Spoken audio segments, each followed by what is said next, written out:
किए थे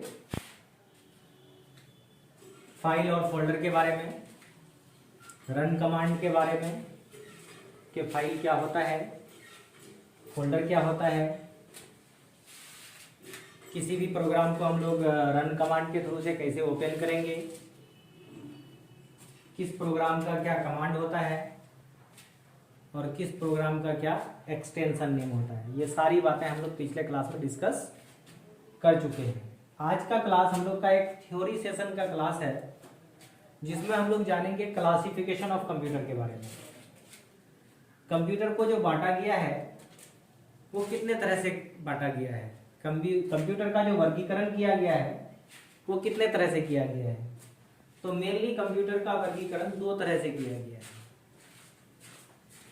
एक को हम लोग बोलते हैं according to data handling wise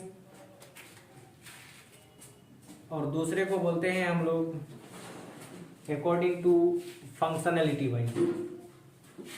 आप जैसे यहाँ देख पा रहे हैं classification of computer, data handling wise और फंक्शनैलिटी वाइज।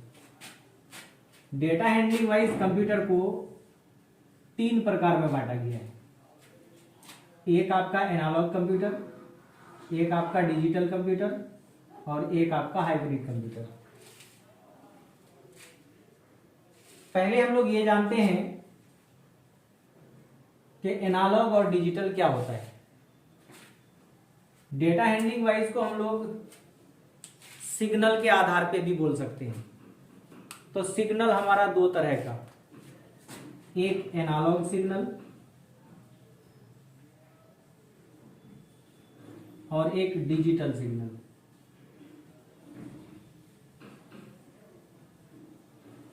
एनालॉग सिग्नल किसे कहते हैं और डिजिटल सिग्नल किसे कहते हैं वो देखते हैं हम लोग फिगर के थ्रू से। तो वैसा सिग्नल जो कंटिन्यूअसली वेरी करते रहे, बदलते रहे, कम और ज्यादा होते रहे, उस तरह के सिग्नल को हम लोग एनालॉग सिग्नल के नाम से जानते हैं। और वैसा सिग्नल जो हमेशा कांस्टेंट रहे, उस तरह के सिग्नल को हम लोग डिजिटल सिग्नल के नाम से जानते हैं। अब आपको डेफिनेशन समझने में आसानी होगी कि वैसा कंप्यूटर जो एनालॉग सिग्नल के बेस पे काम करता हो उसको एनालॉग कंप्यूटर कहते हैं, और वैसा कंप्यूटर जो डिजिटल सिग्नल के बेस पे काम करता हो उसको हम लोग डिजिटल कंप्यूटर कहते हैं। और कुछ कंप्यूटर्स ऐसे हैं जिसमें एनालॉग की भी क्वालिटी होती है और डिजिटल की भी क्वालिटी होती है। उस तरह के कंप्यूटर को हम लोग हाइब्रिड कंप्यूटर के नाम से जानते हैं। तो डेटा हैंडलिंग वाइज कंप्यूटर को तीन प्रकार में बांटा गया है, एक एनालॉग कंप्यूटर, एक डिजिटल कंप्यूटर और एक हाइब्रिड कंप्यूटर। एनालॉग कंप्यूटर जो एनालॉग सिग्नल के बेस पे काम करे, डिजिटल कंप्यूटर जो डिजिटल सिग्नल के बेस पे काम करे और हाइब्रिड कंप्यूटर जो दोनों के बेस पे काम करे।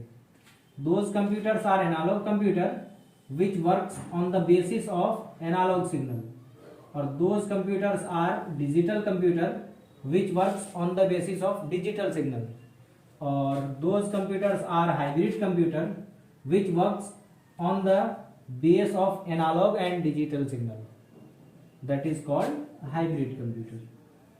ये तो हो गया हम लोग का डेटा हैंडलिंग वाइज। अब दूसरा आता है हम लोग का फंक्शनलिटी वाइज या according to size.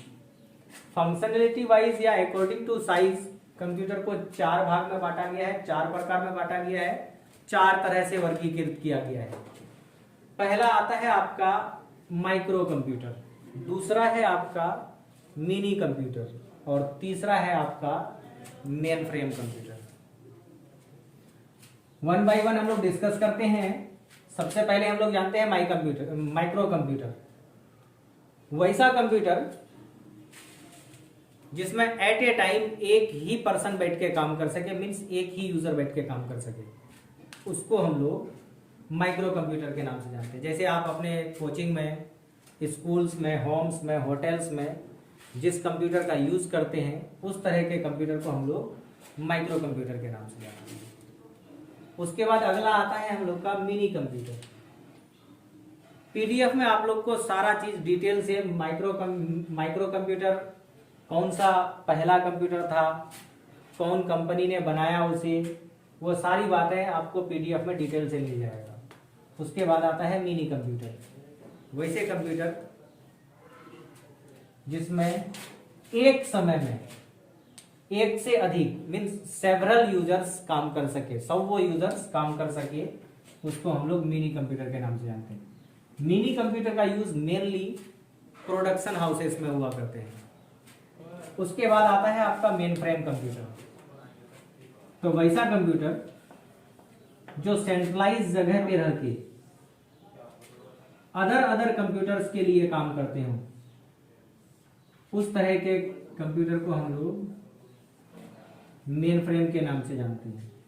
Main frame computer का यूज बड़े बड़े ऑर्गेनाइजेशंस में होता है, संस्थाओं में होता है, जैसे रेलवे, बैंक, इस तरह के संस्था जिस कंप्यूटर को यूज करती है उसको हम लोग मेन फ्रेम कंप्यूटर के नाम से जानते हैं। अगला आता है हम लोग का सुपर कंप्यूटर। सुपर कंप्यूटर को कोई संस्था, कोई प्राइवेट संस्था या कोई पर्टिकुलर पर्सन यूज नहीं करता है।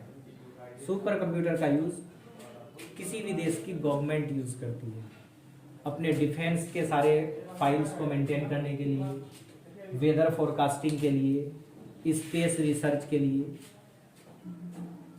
जिस कंप्यूटर का यूज होता है उस कंप्यूटर को हम लोग सुपर कंप्यूटर के नाम से जानते हैं। सुपर कंप्यूटर दुनिया का सबसे फास्ट कंप्यूटर होता है, जो स्पीड के मामले में टॉप लेवल पे होता है।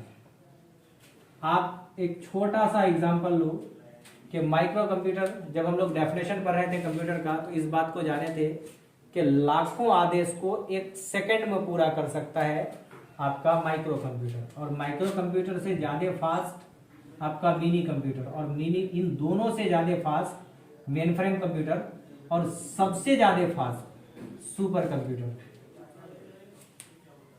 मौसम विभाग की जानकारी के लिए हम लोग जिस कंप्यूटर का यूज करते हैं सुपर कंप्यूटर, स्पेस रिसर्च के लिए जिसका यूज करते हैं सुपर कंप्यूटर, डिफेंस के जितने सारे फाइल्स को रखा जाता है वो super computer. Super computer, main frame computer, mini computer और माइक्रो कंप्यूटर, इसके बारे में डिटेल से आपको सारी बातें पीडीएफ में दिया गया है कि पहला सुपर कंप्यूटर कौन सा था, उसका स्पीड क्या होता है, भारत कौन सा सुपर कंप्यूटर यूज कर रहा है, उसका नाम क्या है, वो सारी बातें हम लोग पीडीएफ में डिस्क्रिप्शन पे डाल देंगे, वहां पे देख लिया जाएगा। अब हम लोग बात करते हैं, अगला टॉपिक जो है वो है generation of computer. Generation of computer में कंप्यूटर 5वें जनरेशन से गुजर रहा है। First generation, second generation, third generation, fourth generation और फिफ्थ जनरेशन। इसको हम बहुत ज्यादा डिटेल में यहाँ पे नहीं दिखाएंगे आपको, सिर्फ आपको ओवरव्यू देंगे यहाँ पे जनरेशन ऑफ कंप्यूटर का। इसलिए आपको पीडीएफ में मिल गया होगा, वह पीडीएफ में देख लीजिएगा। फर्स्ट जनरेशन ऑफ कंप्यूटर, यहाँ हम लोग बात करेंगे जनरेशन ऑफ कंप्यूटर की, और उस जनरेशन में जो मेन डिवाइस यूज किया गया है उसकी बात करेंगे। फर्स्ट जनरेशन जो था उसमें मेन डिवाइस हम लोग का था वैक्यूम ट्यूब। वैक्यूम ट्यूब एक फ्रेजाइल ग्लास के तरह होता था, कांच के ग्लास के तरह होता था, जो इलेक्ट्रिसिटी को मेंटेन करता था, एम्पलीफाई करता था और मेंटेन करता था। तो इलेक्ट्रिसिटी को मेंटेन और एम्पलीफाई करने के लिए जो मेन डिवाइस फर्स्ट जनरेशन में यूज किया गया था वो था वैक्यूम ट्यूब। लेकिन वैक्यूम ट्यूब की संख्या इतनी अधिक थी कि कंप्यूटर को चलाने में बहुत ही असुविधा होती थी, क्योंकि एक कंप्यूटर में 100,000 ऐसे वैक्यूम ट्यूब लगे होते थे। तो स्पेस बहुत ज्यादा फर्स्ट जनरेशन ऑफ कंप्यूटर में कंप्यूटर्स लिया करता था।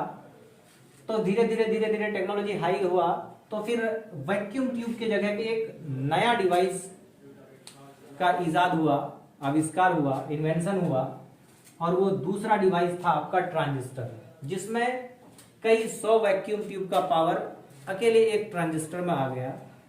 तो सेकंड जनरेशन में वैक्यूम ट्यूब को रिप्लेस करके ट्रांजिस्टर यूज किया गया।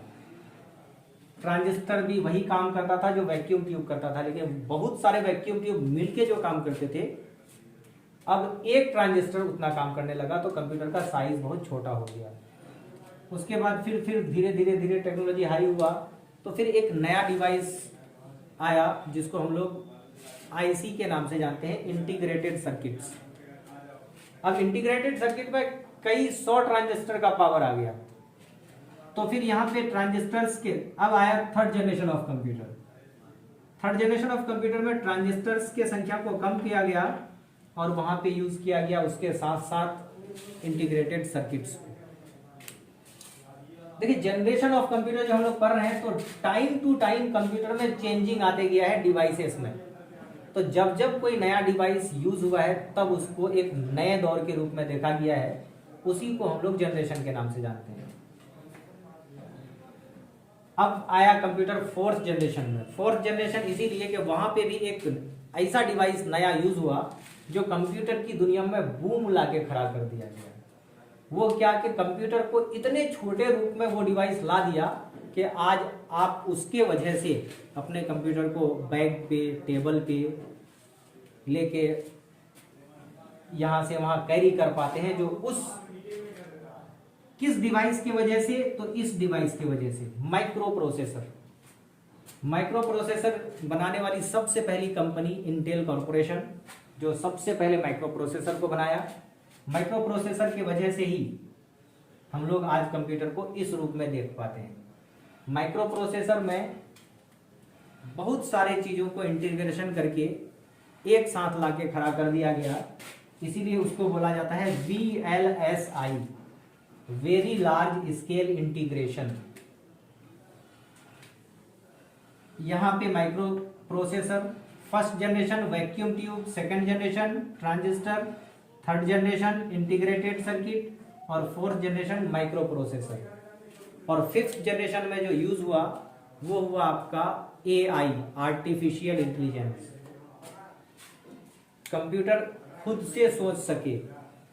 जैसे आप YouTube में कोई वीडियो देखते हैं, आज आप 10 तरह के वीडियो चलाए, उसमें जो सबसे ज्यादा तरह का वीडियो चलाए, नेक्स्ट डे देखिएगा आपके डिस्प्ले में उसी तरह के वीडियो आपको डिस्प्ले होते हैं। यही है आपका आर्टिफिशियल इंटेलिजेंस। आर्टिफिशियल इंटेलिजेंस ये देखता है कि आप क्या चीज में इंटरेस्ट रख रहे हो, तो फिर आपके सामने वही डिस्प्ले करता है। तो कंप्यूटर अब जो 5वां दौर है, 5th जनरेशन है, उस जनरेशन में आर्टिफिशियल इंटेलिजेंस पे काम कर रहा है। तो हम लोग जाने कि जनरेशन ऑफ कंप्यूटर में 5 तरह के generation, first generation, second generation, third generation, fourth generation और 5th जनरेशन। फर्स्ट जनरेशन में जो मेन डिवाइस यूज हुआ वो हुआ वैक्यूम ट्यूब। सेकंड जनरेशन में जो मेन डिवाइस यूज हुआ वो हुआ ट्रांजिस्टर। थर्ड जनरेशन में जो मेन डिवाइस यूज हुआ वो हुआ इंटीग्रेटेड सर्किट। और फोर्थ जनरेशन में जो मेन डिवाइस यूज हुआ वो हुआ आपका माइक्रो प्रोसेसर। और 5th जनरेशन में जो डिवाइस यूज हो रहा है वो हो रहा है आर्टिफिशियल इंटेलिजेंस, AI। ये था हम लोग का क्लासिफिकेशन ऑफ कंप्यूटर और generation of computer. Next class में हम लोग बात करेंगे मेमोरी मेजरमेंट यूनिट की। हम लोग इससे पहले नंबर सिस्टम के बारे में देखे हैं। नंबर सिस्टम में हम लोग जो डिजिट निकाले थे डेसिमल से बाइनरी में 0 और 1, वो 0 और 1 हम लोग का मेमोरी मेजरमेंट यूनिट वाले चैप्टर में काम आएगा, जिसमें हम लोग देखेंगे कि कैसे कंप्यूटर में जो डेटा स्टोर करते हैं वो कैसे आपको स्टोर करता है, उसको यूनिट कैसे बनता है। सबसे छोटा यूनिट आप देखते होंगे कि बिट आता है लिखा हुआ, उसके बाद फिर बाइट लिखा हुआ आता है, फिर केबी आता है आपके फाइल का साइज, फिर आपके फाइल का साइज MB आता है, GB आता है। ये जो कन्वर्ट होता है, ये जो मेमोरी का साइज कन्वर्ट होके बड़े बड़े लेवल पे पहुंचता है, बिट से बाइट, बाइट से किलोबाइट, किलोबाइट से मेगाबाइट, ये किस तरह से कन्वर्ट होता है, किस तरह से चेंज होता है, इसको हम लोग मेमोरी मेजरमेंट यूनिट के थ्रू से जान पाएंगे। तो नेक्स्ट क्लास जो हम लोग का होगा वो होगा मेमोरी मेजरमेंट यूनिट का। Thank you.